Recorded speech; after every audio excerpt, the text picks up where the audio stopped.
It's finally here. The all-new Honda BRV is with us here in the Philippines, and you can have the all-new BRV for as low as 1.1 million pesos for the base model S manual trim. But for today, we're going to take a look at the upper three trims. This one directly on my right is the top-of-the-line VX trim on the Honda Sensing. On the middle is the Honda BRV V, and on here towards the rightmost is the Honda BRV SCVT. But for now, let's take a look at the top-of-the-line VX first and come back to these other cars later.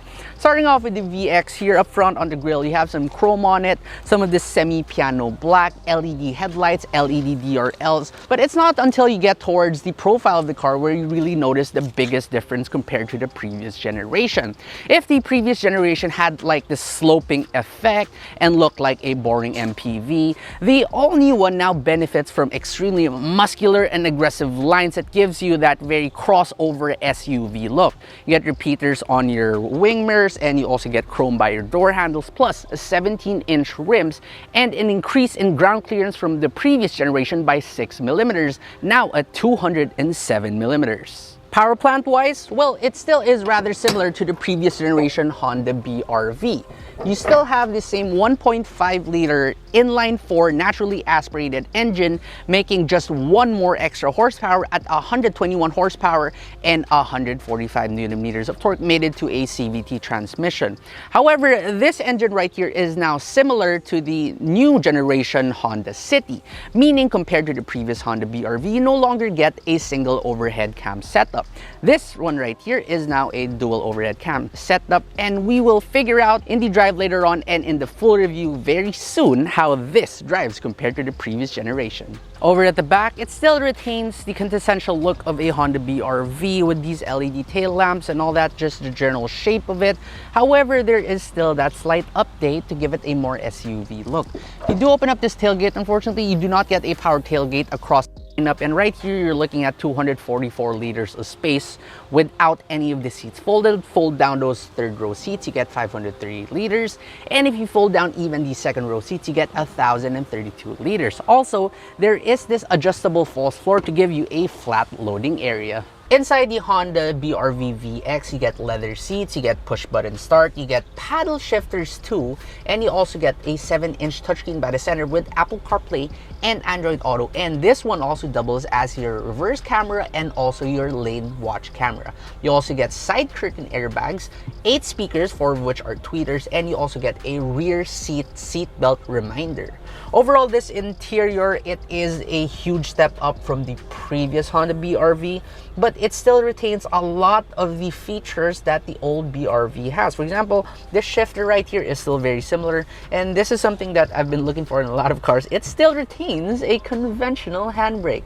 You do not get power seats for any of these. However, that is made up for by giving a little bit of soft touch materials here by the dashboard and also here towards the side. For its Honda Sensing features, you get adaptive cruise control, auto high beam, collision mitigation braking system, lane keep assist system, road departure mitigation, and lane departure warning. Now here at the back, of course, you still do get leather seats. You can also slide and recline the seats right here. That way you give more space to the people there at the third row for those 2 extra seats. And for the first time ever, Honda finally gives us a center armrest, but only available for the V and the VX trim. You also do get an aircon blower up top, 2 map pockets, and a 12-volt outlet right here. Sans a couple of very minor features and Honda Sensing, the Honda BRV V is actually quite similar to that of the top-of-the-line VX with Honda Sensing. So let's take a look at the SCVT instead. Up front, there's really not much changes except for this chin right here, which isn't painted silver. And over towards the side of the car, you still do get 17-inch rims. That is amazing. The only difference is that this bottom part, this cladding right here, is also not painted silver, and the door handles are also painted body color instead of chrome. Towards the back, the diffuser is also not painted silver, and that is pretty much it. The only way you can get a different rim setup is if you get the base model S manual, but that comes with 16-inch steelies. Now for the interior of the Honda BRV S CVT, you do not get a leather wrapped steering wheel, you do not get cruise control, no paddle shifters, even your shifter down below is also not wrapped in leather. While you still do get a 7-inch touchscreen with Apple CarPlay CarPlay and Android Auto, as well as the reverse camera, you lose out on your reverse sensors. Moreover, if you look at the materials right here by the dashboard, you no longer get that soft touch material, as well as here on the side of the doors, and your seats are also made out of fabric. For the rest of the car, they are pretty much similar, but the second row does lose out on that center armrest. We now have this small test track right here, and we can try out driving the all-new Honda BR-V. This time, let's try out the V variant.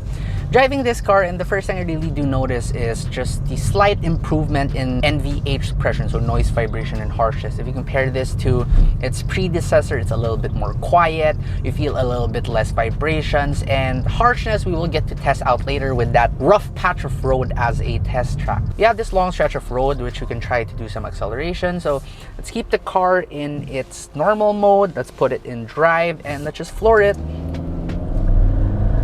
Pull is about relatively similar as the previous Honda BR-V, and the CVT is doing CVT things. So there is only a slight rubber banding effect to it. It isn't too bad really, and it kind of knows in which artificial gear to always put you in. Compared to before, I feel that the steering is a little bit tighter now, but just because it's tighter doesn't mean it's heavy. So it's still, I would say, relatively light compared to most cars out there, and it is still easy to drive inside the city. Also, it's not hard to maneuver because the car is still a bit on the narrow side, and you also have that reverse camera. Now, there is a part of this track right here wherein there is a huge hill. So a lot of people would ask, can this go up Baguio? Aakit ba yan ng Baguio? Right now, there's only two of us in the car, and let's just go up this hill right here.